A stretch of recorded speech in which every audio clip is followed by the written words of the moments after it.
트로이 목마가 무슨 기능을 하냐면 성에 이제 공성전을 하는데 군사가 성 안에 들어가야 될 것 아니에요. 들어가는데 어떻게 들어갈 방법이 없는 거예요. 그래서 그 나무로 거대한 말을 만들어서 그 안에 병사를 숨겨 놓은 거예요. 그래서 바퀴를 달아놔서 저게 뭐야 하면서 세워놓고 도망갔는데 성 안에서 군사들이 보니까 저게 뭐야 하면서 호기심이 있어가지고 물러가니까 끌고 들어간 거예요. 근데 그날 밤에 거기서 문을 탁 열고 군사들이 나와서 성을 들어올 수 있도록 안에서 딱 이렇게 합작을 해서 성을 함락시켰다는, 거기서 나온 게 트로이 목마입니다. 트로이 전쟁에서 일어난 거죠. 트로이와 그 전쟁에서. 그 트로이 이 목마라는 이름의 바이러스는 어떤 기능을 하냐면, 프로그램에 아무런 문제 없는 것처럼 우리가 여러분 그 눌리지 마세요 그러지요. 클릭하면 안 됩니다. 그게 트로이 목마입니다. 그럼 들어와서 자기들이 들어올 수 있는 비밀문을 만들어 버립니다. 이걸 백도어라 그래요. 그런 식으로 만들어 버립니다. 그래서 때로는요, 해커들이 하는 게 프로그램 막 백신이 있는데 나는 선한 천사야 하면서 문을 탁 만들어 놓는, 그래서 자기 마음대로 들러놓나 합니다. 그래서 프리패스예요. 이 백신이나 이 프로그램이 검색을 하지 못하도록 만들어 버린다는 겁니다. 다시 말했어요. 적이 아닌 것처럼 보여주는 거죠. 그런데 들어가서 목적이 뭐냐면 문을 만드는 겁니다. 언제든지 출입하겠다는 거예요. 그래서 보면 갑자기 포털이나 이런 뉴스에 보면 몇백만 명의 정보가 털렸다 뭐 이런 이야기 하죠. 그게 다 트로이 목마처럼 자기들이 문을 만들어 놓아서 언제든지 들어갔다 나왔다 하는 겁니다. 백도어를 만드는 거죠. 우리가 이런 시대에 살고 있습니다. 그런데 그 백도어라는 이 뒷문이죠. 뒷문을 만들어 놓는 겁니다. 뒷문을 만들어 놓는데 이 뒷문 백도어라는 게 이게 어감상 별로 안 좋습니다. 왜 뒷문을 만들까요? 정문으로 들어오지 못하니까 뒷문을 만드는 거 아닙니까? 뒷문으로 출입을 해야 될 이유가 있습니다. 그래서 조금 어둠의 기능을 한다. 그런 것을 우리는 뉘앙스를 느낄 수 있는데요. 이 백도어를 통해서 자신을 감추며 서서히 자기를 거기에서 몸을 불리며 나중에는 어떻게 해요? 원래의 기능, 자기가 하고 싶었던 목적을 그 문을 통하여 들어가서 이루어버리는, 이것이 바로 백도어, 뒷문의 기능이라고 합니다. 그러고 보면 우리 인생에도요, 이 백도어와 같은 일들이, 그런 기능들이 우리 삶 속에 있다는 걸 저는 인생의 유비를 통하여 오늘 말씀을 준비하면서 제가 깨닫게 되었는데요. 참으로 인생도요, 하나님 앞에 출입하는 우리가 이 정상적인 정문이 있습니다. 정문이 있어요. 그런데 어느 순간 가만히 돌아보면 이 백도어도 엄청 많습니다.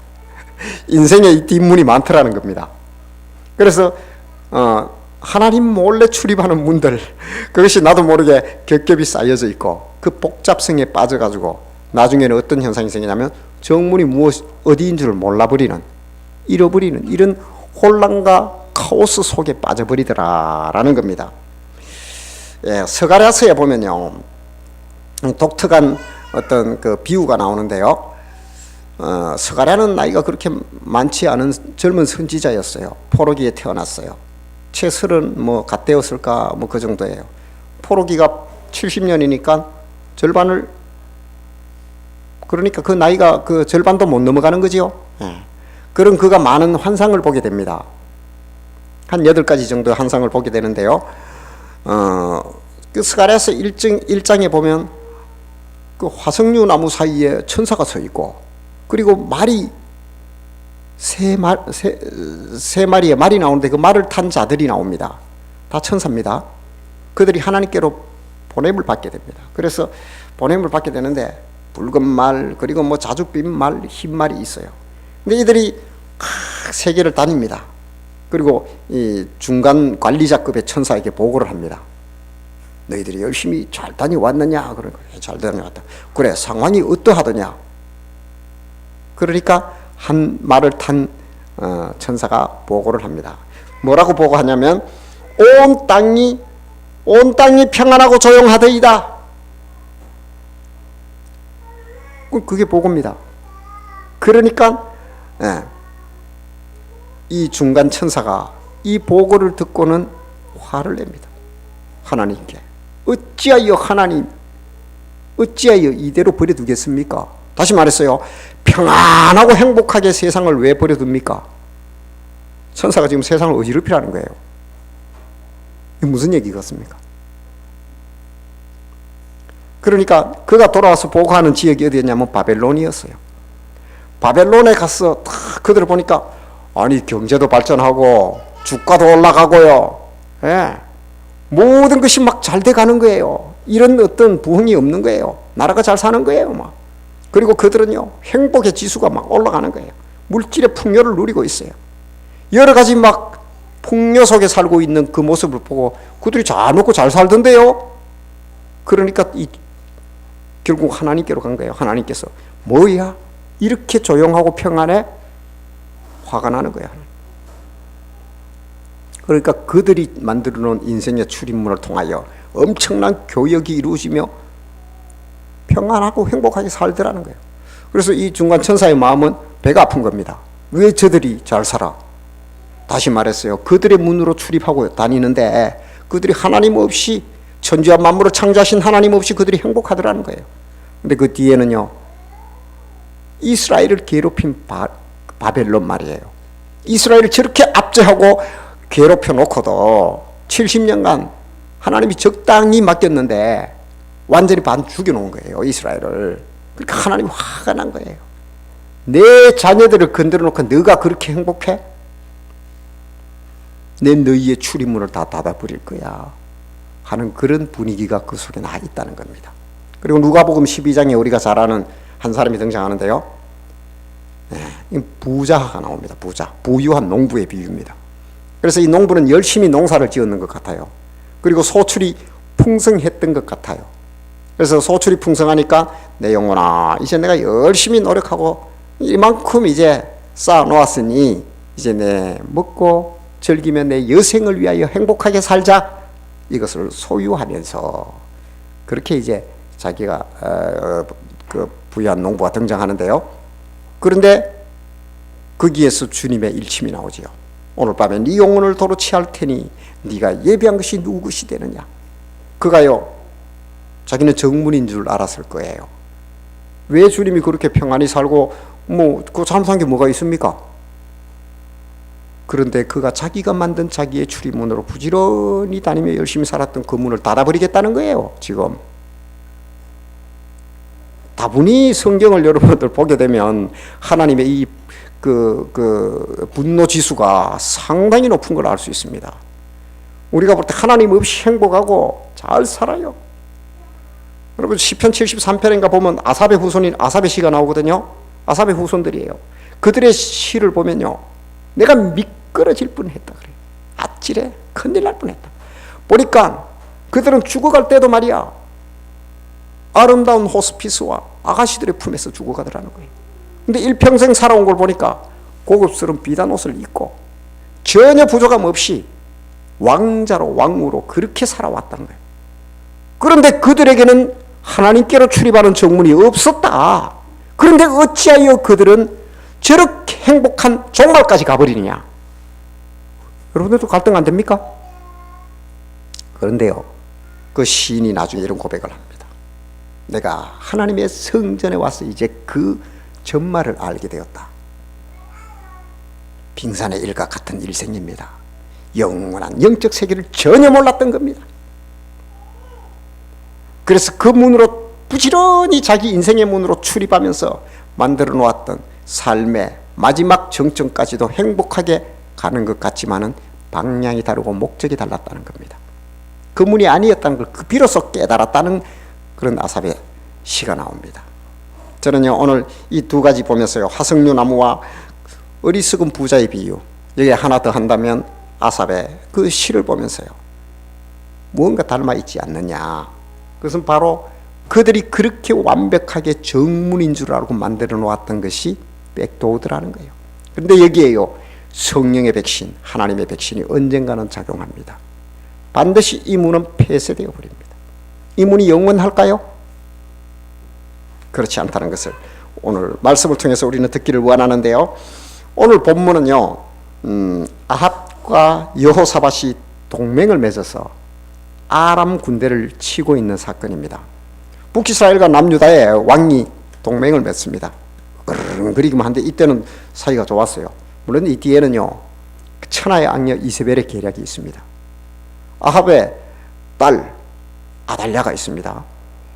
시돈의 여인 이세벨과 아합 사이에 낳은 딸 그 아달랴가 남유다의 여호사밧의 아들인 여호람이라는 아들과 정략 결혼이 되는 겁니다. 이게 결혼해서 사돈이 되어버렸어요. 아합하고 사돈돼서 좋을 거 하나도 없습니다. 왕이라 해도. 그럼 뭐 엘리야 사건을 통해서는 더 잘 알죠. 이세벨의 손에 놀아나며 그 이방의 신들 바알과 아세라를 그냥 본격적으로 수입한 왕이 그 아합왕입니다. 그런데요, 이 아합왕이 이 계략을 부리는데 그 뒤에는 분명히 이세벨이 존재합니다. 여호사밧 사돈 오세요 해서 이제 뭐 그나하게 한 잔도 먹고, 우리가 저기 언제까지 저 아람 군대 저걸 버려두겠냐. 그 아람과 이스라엘 사이에 그 길랏 라못이란 땅이 있는데요, 이게 중간에 있어서 빼앗겼다 지금 계속 이러고 있는 거예요. 지금 빼앗겨버린 거예요. 저것을 우리 땅인데, 저게 우리 땅인데 언제까지 우리가 저기에 두겠습니까? 이제 본색이 드러난 거죠. 여호사밧 왕을 불러서 그 군대와 도움을 받아서 그걸 다시 뺏겠다는 거예요. 아이고 뭐 나나 당신이나 뭐 한 몸이요 한 집안 아닙니까? 당연히 뭐 왕이 선택하면 내가 힘껏 돕고 하기죠. 그럼 이제 여기에 선봉장을 서라. 그래 된 거예요. 근데 말이에요, 가기 전에 그래도 여호와 신앙의 줄기가 좀 남아 있는 데가 남유다니까요, 하나님의 선지자들에게 항상 전쟁을 나갈 때 물어봅니다. 이스라엘은 물어보는데 선지자들을 불러와서 이 사건 이걸 가리까 말리까 하나님께 그 뜻을 물어봐야 안 됩니까? 그러니까 아이고 걱정하지 마시라고, 얼마든지 준비되어 있다고. 400명 여호와의 선지자라고 합니다. 내가 볼 땐 가짜예요.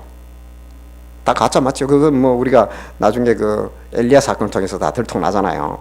이 희석이 돼가지고 말만 명목상 여호와의 선지자지 거의 바알과 아세라의 제사장들이에요. 그들이에요. 그 세상에 왕 앞에 앉아서 밥을 먹는 그들이 400명. 조선왕조에서요 무당판이었어요. 조선왕조가 끝나갈 때 후기에도 보면 왕이 넘어가서 소뚜껑을 밟고 가야 되고 기가 막힌 짓들을 한 겁니다. 꼭 권력의 중앙에 그 주변에 용들이 있고요, 그 뒤에는 움직이는 사탄의 세력입니다. 그런 400명이 그 북이스라엘 아합 주위에 있다는 거예요. 그래서 다 여호와의 선지자다 하면서 여호와의 선지자래요. 불러옵니다. 그러냐고. 당연히 물어봐야죠. 그런데 내가 묻습니다. 그 제사장과 선지자들 그들에게 묻습니다. 우리가 올라가리까 말리까? 올라가랴 말야. 올라가소서. 아멘. 하나님이 이기게 하시고 붙여주시리이다. 400명이 똑같이 해요. 거기에다 그라야의 아들 시드기야라는, 이거는 막 철불을 만들어 가지고 자기 머리 대고 돌아다니면서 철불로 치니까 안 다칠 게 어디 있어요. 이게 막 쇼를 퍼포먼스를 합니다. 이렇게 해가지고 다 물리쳐가지고 완벽하게 왕에게 길랏 라못을 넘겨주리라고 여호와께서 나에게 계시하셨다. 근데 400명이 아멘 우리도 다 보았습니다. 여러분 이게 정말 쇼가 아닙니다. 이들은 정말로 봤습니다. 그러니까 그 정도로 철불을 만들어가지고, 그때 당시에 철불을 만든다는 거예요. 그 정도 열심을 가진 자칭 여호와의 선지자들 400명. 그런데 여호사밧 왕이 가만히 들어보니까 이게 뭔가 이상하거든요. 김새가 안 믿어져. 아니 어떻게 돼서 400명이 똑같은 얘기를 하느냐. 뭐 그 전에 뭐 아합이 좀 의심스러웠는지, 그래서 이 말고 또 다른 사람은 없느냐. 뭐 없는데 한 명 정도 있긴 있다. 그 이물라의 아들 미가야라고 있긴 있는데, 그거는 뭐 400명은 어울리지도 않고 자기도 뭐 여호와의 선지자란데 꼭 나한테 반대만 한다. 꼭 나한테 싫은 얘기만 하기 때문에 내가 별로 안 좋아해서 내버려놨다. 그 여호사밧 왕이도 이 진짜 그렇거든요. 한번 보고 싶거든. 그래서 불러옵니다. 그러니까 뭐 왕이 원한 대로 하십시오. 올라가면 취할 겁니다. 뭐 다들 그렇게 하는데 왜 뭐 문제가 있냐고, 왜 너한테 물어보냐고. 그러니까 똑바로 말해라. 그럼 왜 똑바로 말하면 듣겠습니까? 그럼 왜 봐, 똑바로 말해봐. 그러니까 목자 없는 양같이 다 흩어집니다. 그러니까 시드기야가 와가지고요, 뺨을 때립니다. 400명의 대표격인 그가 와가, 여호와의 영이 나를 떠나 언제 가서 너에게 그런 걸 보여주더냐. 자기들로서 다 본 거예요, 400명이요. 그러니까 완벽하게 거짓말쟁이죠. 여호와께서 나에게 보내줬다. 근데 그 전에 무슨 일이 있었을까요? 오늘 본문에 그것을 드러내는데요. 그 전에 하나님의 보좌가 나옵니다. 하늘 천상회의가 지금 열리고 있는데 이 아합을 죽여야 되는데 어떻게 하면 잘 죽이겠느냐, 그거요 하면서 막 천사들이 막 이제 제안서를 막 냈는데 별로 신통찮았던 것 같아요. 그 중에 한 천사가 나오는데 그게 좀 괜찮은 것 같아요. 그래서 하나님 채택을 합니다. 그걸 어떻게 할래? 이거 구체적으로 얘기해봐라. 제가 거짓말하는 영, 속이는 영이 되어서 400명 선지자들에게 계시를 보여주겠나이다. 아싸, 쳤어, 이기는 거 보여주겠다. 오, 이 괜찮은 거예요. 그럼 그대로 해라. 그런데 그 회의하며 그런 제안과 그런 방법을 가지고 가는 것을 누가 보고 있냐면 미가야 선지자가 보고 있는 거예요. 하나님 그까지 보여주는 거예요. 그러니까 전말이 어떻게 된지 알지요? 이런 사건이 나옵니다.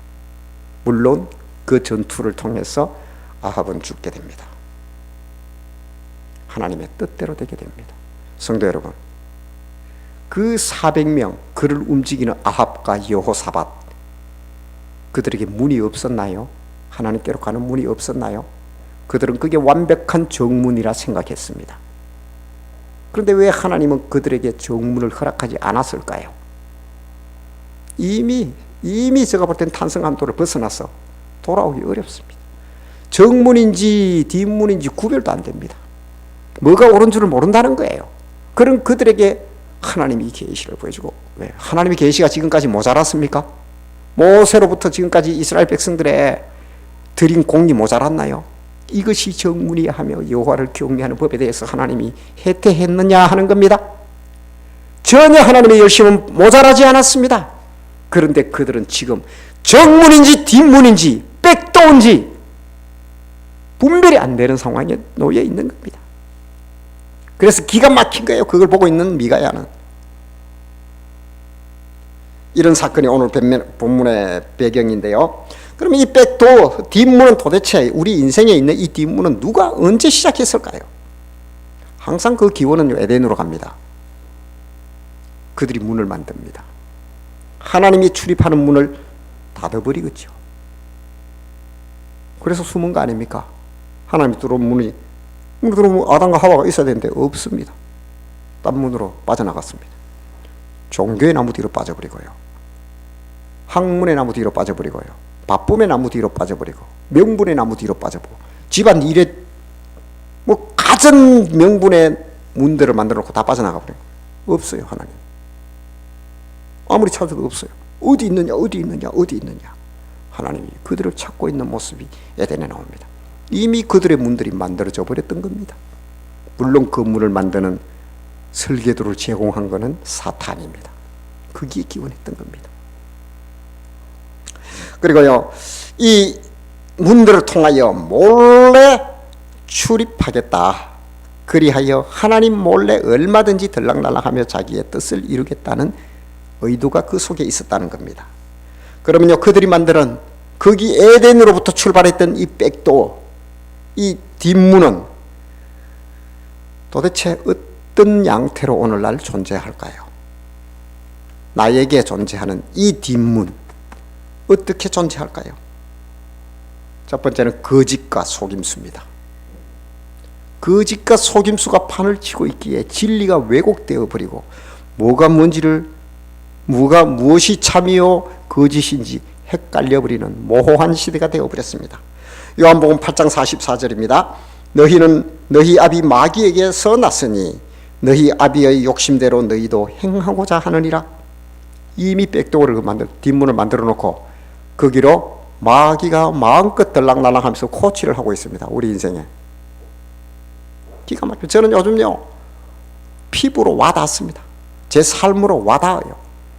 세상에나 얼마나 많은 문들을 만들어 놓고 그들의 출입문이나 정문인지 헷갈렸어요. 안 먹혀들어가, 진리가 안 먹혀들어갑니다. 그래서 마귀 너희 아비의 욕심대로 너희도 행한다. 그런 처음부터 살인한 자요, 진리가 그 속에 없으므로 진리에 서지 못하고 거짓을 말할 때마다 제 것으로 말하나니 이는 그가 거짓말쟁이요 거짓의 아비가 되었습니다. 지금요 거짓이 참이 되어버렸습니다. 한 예로요, 유일하신 여호와 하나님, 여러분 이게 지금 먹힙니까? 나가서 뭐 하나님이 유일해? 이미 과학이라는 대안을 만들어 놓고요, 또 종교라는 대안을 만들어 놓고요, 이데올로기라는 대안을 만들어 놓고, 국가라는 대안을 만들어 놓고, 법이라는 대안을 만들어 놓고, 야 이렇게 있는데 왜 하나님이 유일해? 여러분 이게 참과 거짓의 문제로 가서는 한번 보시면 이게 참과 거짓의 문제입니다. 모호해져 버렸어요. 어떻게 주장을 할까요? 거짓의 아비 마귀가 자기들이 만든 그 뒷문을 통하여 출입하며 인생에게 만들어 놓은 작품입니다. 뒷문은 지금도 열려있고 그것이 정문이 되어버린 시대입니다. 그리고 독선과 합리화입니다. 사무엘상 15장 22절입니다. 사무엘이 이르되 여호와께서 번제와 다른 제사를 그의 목소리를 청종하는 것을 좋아하신같이 좋아하시겠나이까? 순종이 제사보다 낫고 듣는 것이 순양의 기름보다 나으니 이는 거역하는 것은 점치는 죄와 같고 완고한 것은 사신 우상에게 절나는 죄와 같음이라. 하나님의 제사를 기다리고 전쟁을 나갈까 말까 하나님께 물어보고 그렇게 이스라엘을 하게 되어 있는데 사무엘이 드디어 오니까 자기가 제사를 지내버렸습니다. 이스라엘의 초대왕 사울이 그랬다는 겁니다.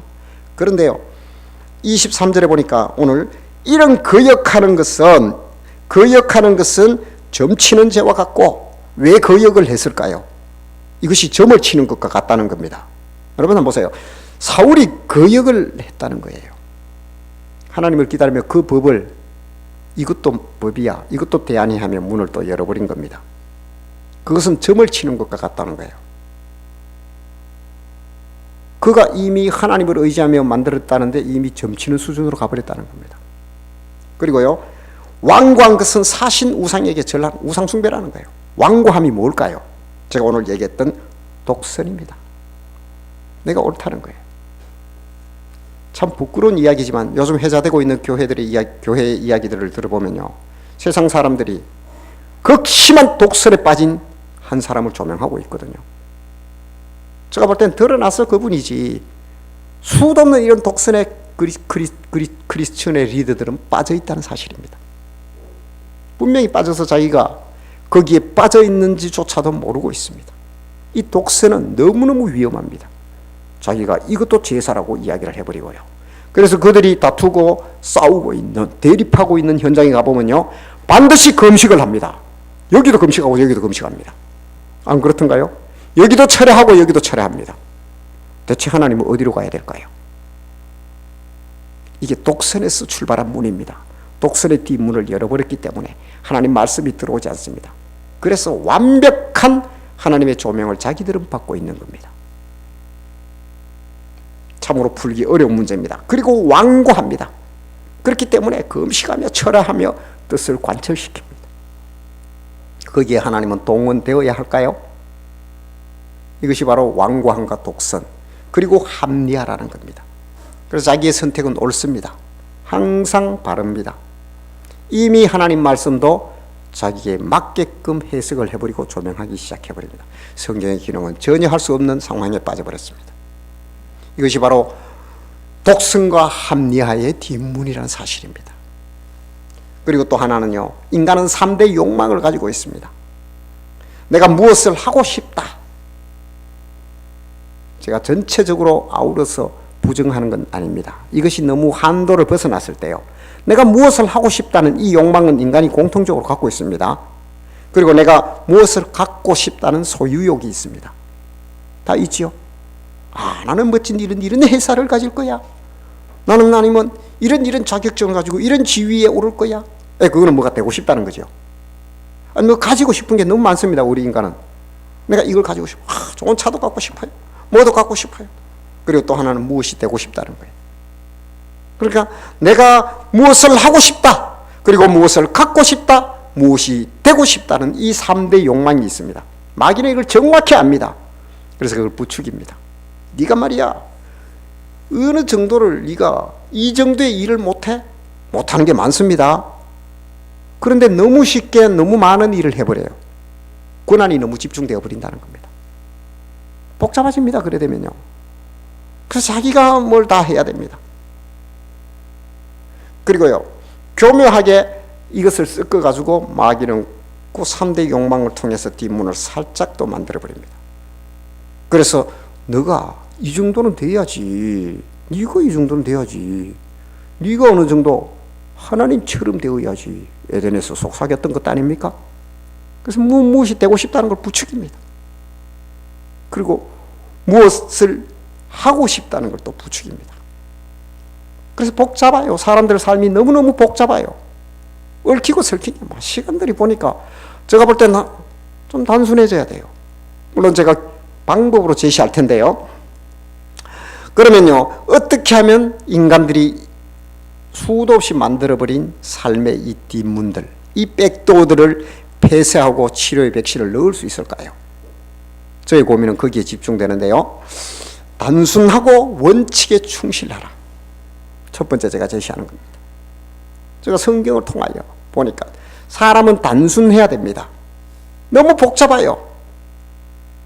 그래서 제가 그런 이야기를 한번 한 적이 있습니다. 하나님, 제가 세탁소를 해야 됩니까? 아니면 문구사를 해야 됩니까? 그걸 선택해달라는 거예요. 하나님께 작정하며 기도하고 기도원에 올라갑니다.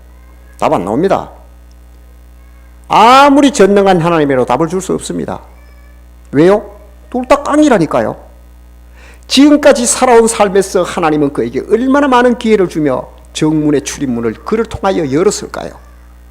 그런데 복잡하게 막 수많은 문으로 들락날락하다 이제 드디어 2개를 딱 놔두고 양자택일을 해주십시오 합니다. 둘 다 깡이라니까요. 지금까지 물었던 열어줬던 하나님의 선택기에는 다 깡그리 무시해버리고 자기 삶의 3대 욕망 쫓아서 부지런히 달려와놓고 지금 와서 나에게 하나님의 절대적인 은혜와 선택이 필요합니다. 어떻게 하나님이 문을 엽니까? 그걸 문 닫는 게 우선입니다. 지금 복잡한 가지들을 다 쳐내야 돼요. 단순해져야 돼요. 우리 신앙의 삶이라는 게 단순함으로 돌아가야 됩니다. 내가 열었던 하나님과 전혀 관계없는 문들을 활짝 열어놓고 거기서 하나님 선택해달라면 전부 다 마귀가 열어놓은 문이고 내가 열어놓은 문이고 뒤에서 조정받은 문 아닙니까? 어떻게 하나님이 선택합니까? 그래놓고 하나님이 내 기도를 들어주지 아니하셨다 그럽니다. 처음부터 불가능한 조건입니다. 그래서 하나님은 그 문을 닫으라는 거예요. 먼저 네가 그 문을 닫아라. 하나님의 답은 먼저 닫으라는 겁니다. 그 문이 바로 단순하고 삶의 원칙에 충실하라는 거예요. 나는 양자택일을 갖다 놨지만 하나님은 단순해져라. 문을 닫아라. 내 삶에 한번 많은 시간과 테이블을 보십시오. 지금까지 익숙하며 그 문들을 열었던 걸로 들어온 삶의 사슬들이 내 삶을 지금도 옥죄며 엉망으로 만들어가 실타래처럼 해놓고 지금 와서 하나님께로 풀어달라 그럽니다. 하나님이 통째로 버리라 그럽니다. 통째로 버려. 여기서 시작하겠습니다 합니다. 그 문을 닫아야 되는데요. 단순해져야 돼요. 예수 믿는 성도는 구별되었기 때문에 그렇다는 겁니다. 하나님의 말씀의 지배를 받아야 돼요. 그러니까 지금까지 살아오면서 3대 욕망, 무엇이 되고 싶다, 하고 싶다, 갖고 싶다, 여기에서 마귀가 그 틈을 타고 열어놓은 문으로 들어온 수많은 삶의 사슬들을, 이 실타래들을 지금 와서 다시 정리해가지고 멋진 실로 만들어 주십시오 하는 우리의 모습 아닙니까? 그래서 하나님은 단순해지라고 합니다. 다 버리십시오. 그것이 내 삶의 양약이 절대로 아닙니다. 그것이 나를 어떻게 해주지 않습니다. 정문으로 다시 들어와야 됩니다. 그것이 오늘 우리를 향한 하나님의 주문이라는 사실을 기억하시기 바랍니다. 그리고 신앙생활로 이어져야 됩니다. 우리의 삶이 신앙에서 머물게 되면요, 끝없이 하나님을 초청합니다. 그러나 하나님은 올 수가 없습니다. 이미 정문이 없어요. 열려 있지 않기 때문에요. 그래서 신앙에서 머물지 말고 생활로 가야 됩니다. 신앙이 삶을 끌어가야 된다는 사실입니다. 그것이 능력이요, 성도가 가진 성도만의 구별된 하나님의 은총 아닙니까? 신앙에서 삶으로 연결하셔서 신앙 생활이 되도록 내 삶을 하나님께로 드리시길 바랍니다. 그래야만이 그때 비로소 하나님이 출입하는, 하나님께로 나가는 only one, 딱 하나의 문이 열립니다. 그것이 전부입니다. 성도들의 삶의 출입문은 이것이 전부여야 합니다. 정문으로 출입하시길 바랍니다. 내가 만들어놨던 백도어를, 뒷문들을 하나하나 살펴보십시오. 어떤 것들이 존재하는지 과감하게 그 문을 닫으시길 바랍니다. 그리고 하나의 정문만 남기십시오.